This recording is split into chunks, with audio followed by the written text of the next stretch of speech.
بسم الله الرحمن الرحيم. صاحب المعالي وزير التعليم، أصحاب المعالي، أصحاب السعادة، أيها الحضور الكريم، أسعد الله صباحكم وكل صباحاتكم بالخير والمسرة. جددوا لكم التحية في مستهل يوم جديد مع نشاطات هذه الفعالية، متمنين لكم يوما مفعما إن شاء الله بما هو جديد ونافع ومفيد. نستهل لقاءنا الصباحي هذا اليوم بالمتحدث الرئيس السير مالكوم جرانت، رئيس الجهاز الوطني للخدمات الصحية ومدير جامعة بورك بالمملكة المتحدة. أدعو الآن السيد مالكوم جرانت أن يتفضل بحديثه في هذه الجلسة.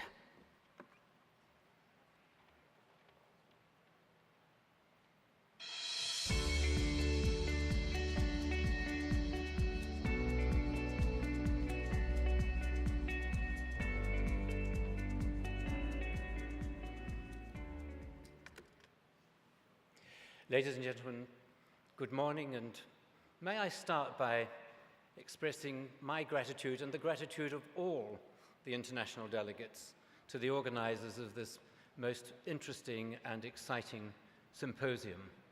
We are on the move, all of us, in reviewing the nature of universities across the world. This is a global movement, and it's one in which the Kingdom is playing a major part. I need to start with a personal statement, which is that I am a huge respecter of universities. I've lived my entire life in universities. I've had the privilege of leadership positions in the University of Cambridge, and then 10 years as the president and provost of UCL as we went through a process of significant transformation. I've lived the processes of transformation, and since standing down from UCL, have worked with the governments of France and of Russia and across the world, trying to understand what it is that allows a university to maintain the values and the fundamental expressions of freedom, of autonomy, of questioning, of discovery, and of innovation that's fundamental to a university, whilst at the same time transforming to meet the needs of future society. This morning, I'm anxious to share some reflections with you as to what that process has involved. But let me be clear about my commitment to two things. First, every university is different, even if it looks the same. Everybody thinks that Oxford and Cambridge are the same. They're not. They are completely different institutions, albeit they share similar models of governance. And secondly, that although every university is different, there are fundamental principles and values that have to underpin the nature of a university in a modern society.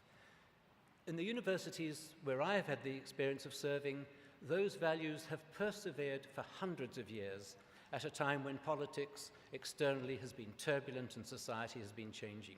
We need to preserve the best whilst we transform the rest.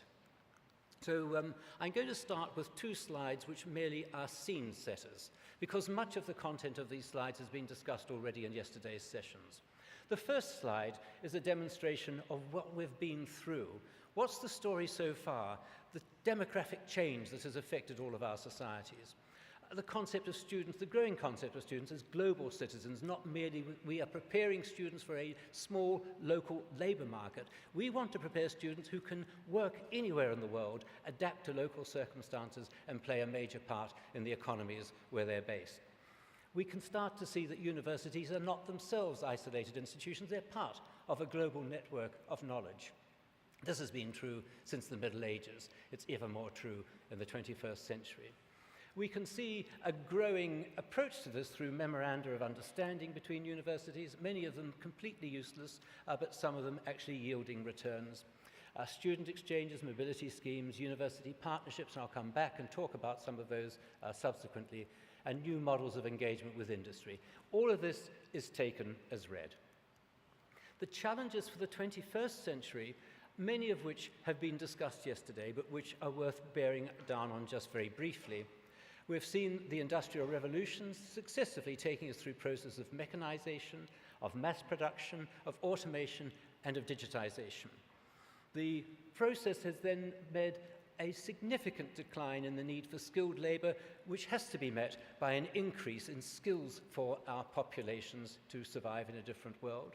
It's meant a process of gender differentiation starting to disappear. The jobs that previously could only be performed by muscular men are now rapidly diminishing. Women are capable of doing most of the things that men can do in a modern society. The next phase of the Industrial Revolution, that which will be led by the new models of artificial intelligence, robots, and automation, are going to fundamentally transform the nature of employment as well. We know that. So how can universities become the drivers of innovation and of economic growth and of national competitiveness? I would say just this, that universities are institutions that are fundamentally conservative. Every university I've worked in has this innate conservatism and resistance to change. And yet, you know, you can be conservative in your governance and outstandingly innovative in what you actually do in an institution. The challenge for governance and the challenge for governments is how we enable that innovation to bubble up to the surface, how we enable it to creep outside the university and to inspire society more generally, whilst at the same time preserving the fundamental values of the institution. I would say then we turn to the government role. What is the government role as it looks across the inheritance that it has in its universities? We have, across the nations that I will be considering in a moment, a huge variety. Our inheritance, it starts with a number of comprehensive universities, those universities that do everything, or practically everything. We have a number of specialized institutions, those that do just some things. The London School of Economics is a very good example, or Caltech, very good examples. We should resist the temptation to homogenize. We should resist the temptation to make every university a comprehensive university. There are occasions when we need to bring together smaller institutions in order to allow them to thrive and to survive. But the drawing together of smaller specialized institutions into one model is dangerous. And I will explain why I believe it to be dangerous. The critical driver of much of change in the last 2 decades has been global rankings of universities. When I started as president of UCL in 2003, we had no global rankings. And it was quite fascinating to watch the impact of the global rankings as they came through, to watch the way in which universities started to adjust in a good way to say, why are we not better than we presently are, but in a bad way of saying we need to be the exemplar model, which is the comprehensive university as portrayed by Oxford, Cambridge, Yale, Berkeley, and MIT.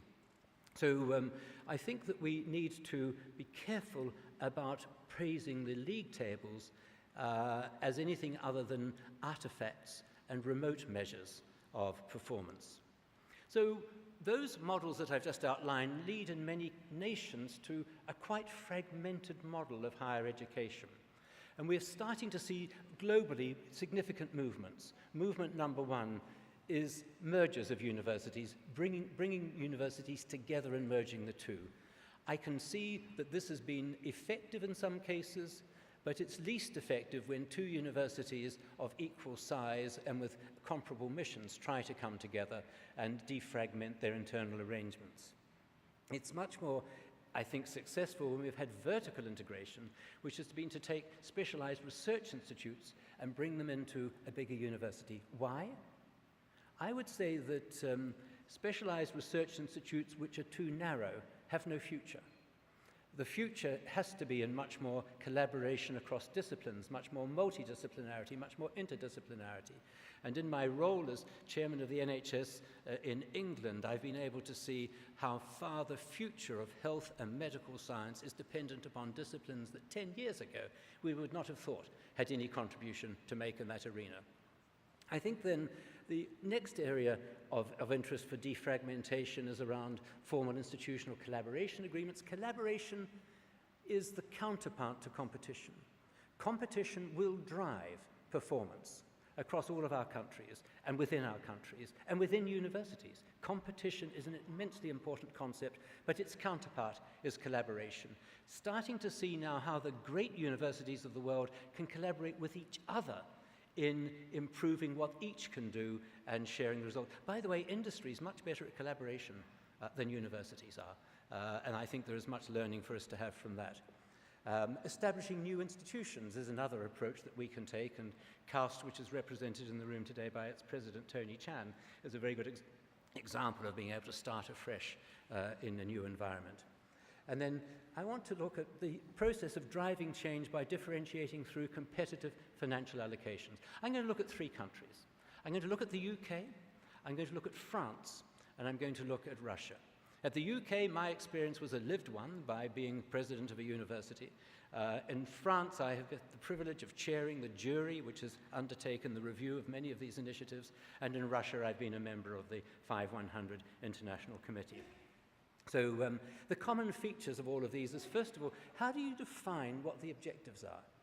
Do you know, one of the most important objectives from a government perspective is national pride. Why is it that we don't have universities in the top 100? We don't have universities in the top 10. What should we do about that? I think that's a noble aspiration. I don't believe in the league table as the sole arbiter, but I do think it's immensely important that we understand that our national global competitiveness depends also on the global competitiveness of our universities. I think the next issue is what are the common design features, and how can we differentially help universities to rise up on the global stage by selecting them through independent peer review. This is the language of universities, independent peer review by those who understand what we do and wish to reward excellence. And then implementation and performance review. So let me then just go very briefly. The UK was an early starter in this process of selectivity of universities. Up until the mid-1980s, our universities were all funded on the same basis. A 5-year program of funding would be agreed, and the university would work for 5 years before it came back for its next tranche of funding. What the government wished to do was to allocate funding increasingly to research for those universities who could demonstrate that their research was the best in the country. The original research assessment exercises started in 1986 and have gone through ever since then. They have been the subject of a great deal of criticism, but I would have to say as a university leader, they have been outstanding.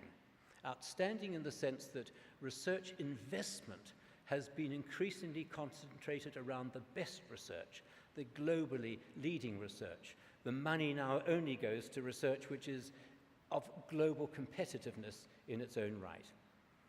I think that secondly, it's helped university leadership because what it's done is lift the veil over every department in a university and exposed its strengths and weaknesses. So the Department of Philosophy at Cambridge competes with the Department of Philosophy at UCL, and we can see where are the strengths and weaknesses, all disclosed by peer review.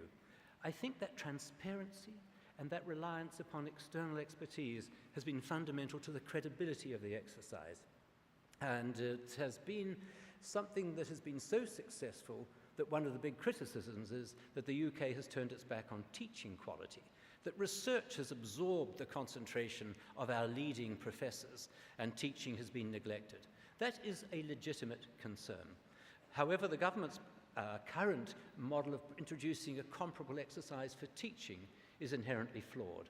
With research, we have the indicators of esteem, the publications, the citations, the elections to academies, the international collaborations. Teaching is much more difficult to characterize objectively, and yet it's fundamental to the objectives that we all have in running universities.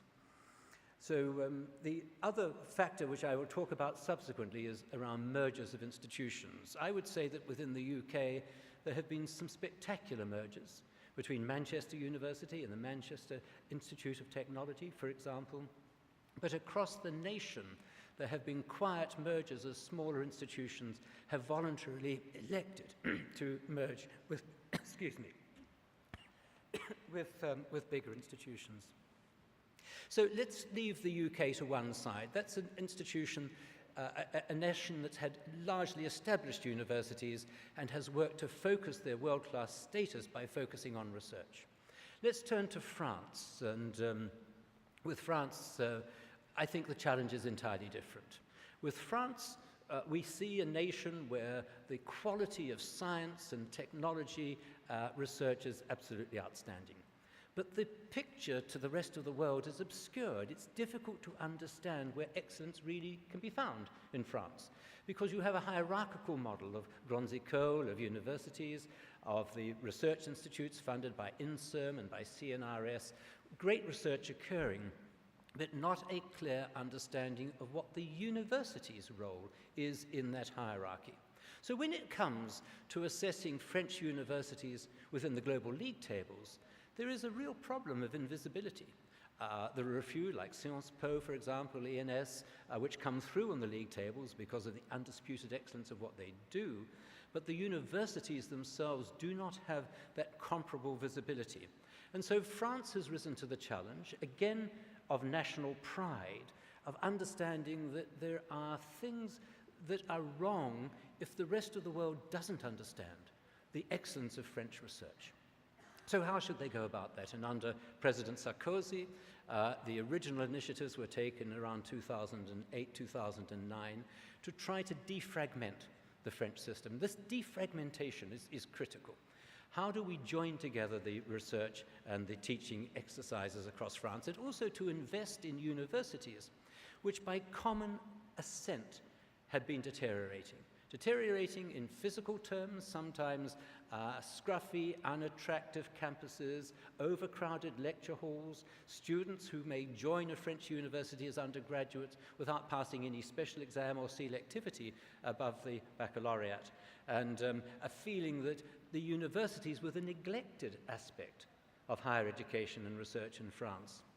And so the weak performance in the league tables has led to a dramatic series of interventions.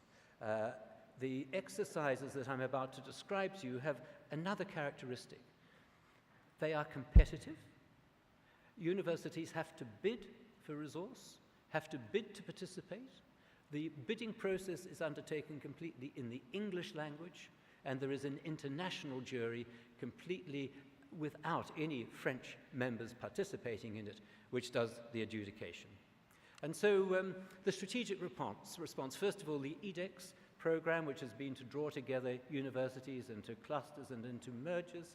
I think probably one of the most successful of these has been the University of Strasbourg, and your keynote speaker yesterday morning, Ellen Beretz, was the leader of Strasbourg during that period and brought about a magnificent merger of universities. It's been much more difficult in many of these other areas to actually get agreement and to bring together universities around a common cause.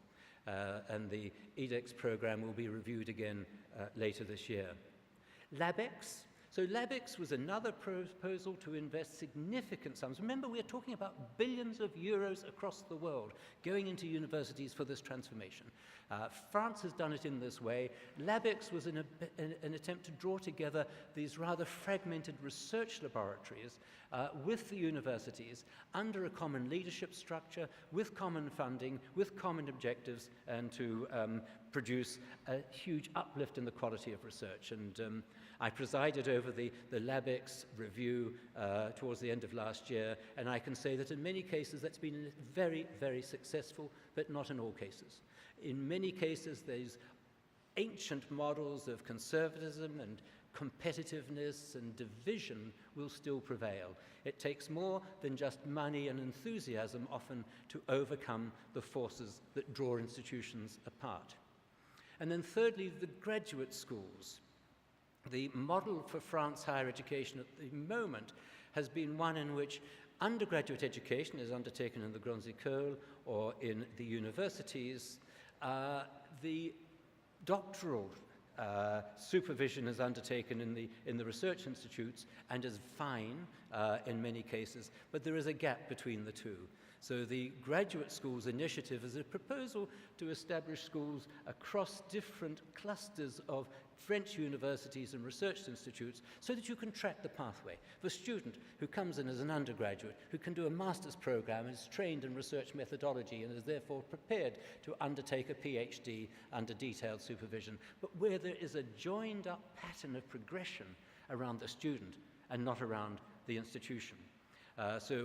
Again, I chaired that jury last year where we made proposals. We accepted 29 applications out of 180, so this is a highly competitive process, and the government has agreed to fund all of those, and we're currently doing a further round of graduate schools. So we can see the French model slowly evolving into a transformative model, but I would stress this: it is complicated. There are many forces that would hold it back, but the drive and enthusiasm and clarity of purpose by the government is the one thing that will bring about the transformation of higher education and research in France. So let me now turn to a completely different set of experiences, which is in Russia. Again, the spur for the government to take action in Russia was very much the absence of Russian universities from the global league tables. If we cast our minds back 30 years, nobody could deny the extraordinary scientific and technological achievements of the Soviet era in Russia, much of which was then dissipated upon the fall of the Berlin Wall, upon the movement of scholars and scientists out of Russia to better paid institutions abroad, and the legacy in Russia, which has been something like 1,000 universities, many of them teaching training colleges, and without a solid research basis to them. The research in Russia is undertaken principally by over 1,000 institutes of the Russian Academy of Sciences. Some of these institutes are very, very narrow in scale, and the distance between them and the universities has been quite remarkable. In some cases, strong collaboration, students working both in the university and in the Academy of Sciences Institute. In other cases, almost a large brick wall between them. Oddly enough, we've seen in some parts of Russia where the higher education and research cluster is immensely important. Nonetheless, the opportunities to bring the various actors together have been neglected. And so we have been, I think, working very hard to try to defragment the Russian model. But it's difficult for a number of reasons, particularly that one on the fourth indent on that slide that you have in front of you. There are a lot of common perceptions of insularity, cultural norms, little change from the Soviet era. Institutions, many of which were closed, and by the way, closed in the Soviet era because they were dealing with issues of national security. And it's been very difficult to try to break down some of those barriers. And a lot of weakness in academic leadership. I'll come back to academic leadership because that is critical to all of this. Low publications and citation rates, and simply a failure to advance in Russia at the pace of the rest of the world. So what's happened in Russia? The Top 5 100 program was established to try to bring 5 universities in Russia up into the top 100 in the world by 2020. I have to say, I think that is a fantastic ambition. It's a very difficult ambition to realize, and I don't encourage governments to set their targets in those terms, except at a highly aspirational level, because those universities that presently are in the top 100 are also working very hard to remain there, and the many nations are also trying to put another 5 universities into the top 100, and 100 is a finite number. It's difficult to break the boundaries of that. But to have the aspiration is our universities are as good as those that are in the top 100. Why can't we ensure that we work on them and to develop them and to build the talent pool that will get our universities that global recognition? So on the International Council, which I have the privilege of serving on along with Professor Phil Altbach, who's in our audience today, we have seen a process of defining which universities should be selected. We currently have 21 universities in the group which are selected for differential funding. They get more funding as a result of this. But more than that, more than the funding, they get the prestige. They get the respect that comes from having been selected to be part of this process. And I have to say, if I were a scientist in those universities, that would be more important to me than the money that's starting to come into the university. That is important, but it's the respect, the notion that this is part of a national government-driven drive to improve the quality of higher education. I think there are continuing challenges. I think it's taking a long time to break through some of those perceptions that I mentioned before. It's taking a long time to develop the leadership that is necessary for these universities. And that's, I think, a function of the government to assemble university leaders together to talk through some of the leadership programs, to feminize the leadership, to reduce the age of the leadership, to expose the leaders of Russian universities to leadership and governance models elsewhere in the world, and to try to import back into Russia the very best of what is being done elsewhere. This is a long-term program. So let me try and draw some conclusions from this very brief survey of what's happening in the rest of the world. I think, first of all, question number one, what is the aim? Do we want all of our universities to be world-class and recognized in the global rankings? No, we don't. Every university is different. Every university has to have its own mission. Every university needs to have that mission supported through the funding that enables it to perform well. Some of our universities, by the way, could remain with their present conservative governance structures and remain outstanding globally. Harvard, MIT, Cambridge, Oxford, some of the most arcane governance structures you could imagine. But those governance structures, by never changing, allow individuals to shine. It's the thousand flowers blooming phenomenon.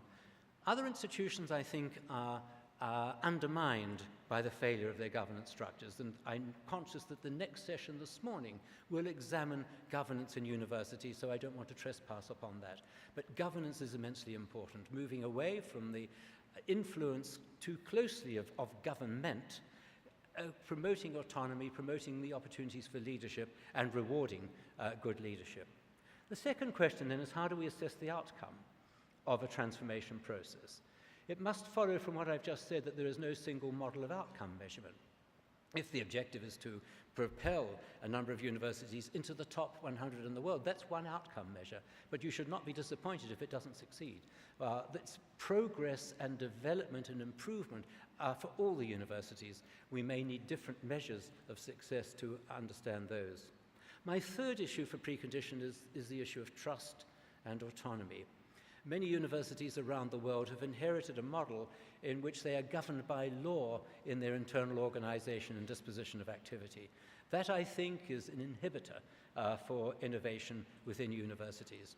Far greater prospect for improvement is by conferring autonomy with accountability, but ensuring that talented university leaders have the ability to lead without always taking direction from the Ministry of Finance or elsewhere. The next one, again, is clearly internationalization. Every university now has to have its doors open to international engagement and international activity, international flow of students, international flow of faculty. For me, the idea of a global university is essentially that. It's a university that could be anywhere on the globe, could attract people from anywhere around the globe, is hugely competitive, and provides an attractive working environment for talented people. I would stress the central role of medical and life sciences, and you might expect me to do this. One of the defects I find with the Russian model is that the medical schools are not part of universities. The medical schools report to the Department of Health and not to the Department of Education. In the 21st century, when we have across the world an unsustainable increase in our expenditure on healthcare, this is completely indefensible. In the 21st century, we know that if we do not use the innovation of an entire university around healthcare, this is not just about scientific invention, it's not just about the new models of genomics and analytics, it's around the whole model of healthcare and delivery and understanding and unraveling the mysteries of human biology. We need a whole university to do this, and we need a strong research drive to do it. And the rewards for this are outstanding, not just in terms of improving our universities, but in terms of improving human health and welfare across the globe. And the idea of competition as a driver of change, as I've said before, has to be underpinned also by a realistic understanding of collaboration. As a university leader, I found collaboration really difficult. I mean, I really was a competition person. And my big competition in London was with Imperial College. I have to say, when we settled that a few years ago and co-invested into a major new biomedical research facility in London, the Francis Crick Institute, we served not only our own interests but those of the nation by coming together into a major collaboration in which we buried our independence and sovereignty into a much bigger entity to promote medical research. And then the vital role of new technologies. So I just then want to conclude. What happens beyond the rankings? We know that what we're trying to do as we transform our institutions across the world is to meet the demands of mass higher education for the future. Many universities in Saudi Arabia have student populations of 70,000 or more. Those numbers will continue to grow. But it's fascinating, isn't it, that in many parts of the world, two things are happening. First of all, in many developed nations, the capacity of universities to grow has diminished. So in the United States of America, if we look in California, for example, the established universities are not growing. The population's growing, the middle class population with the ability to go to university is growing. Universities are failing to meet that demand. If we can't do that in one of the richest nations on earth, what chance have we got of providing higher education across the globe for nations like India, for Indonesia, for much of Latin America? Here is the challenge of mass higher education for the future, and we've only started to address that issue. The nation that is ahead of us all, I think, is China, which understood this 20 years ago and started to invest selectively in universities and to build new universities. For the rest of us, can I just put this proposition? It's not going to be possible to replicate the hallowed campus that many of us have had the privilege of growing up in, to provide higher education at a rate that is appropriate and possible for the rest of the world.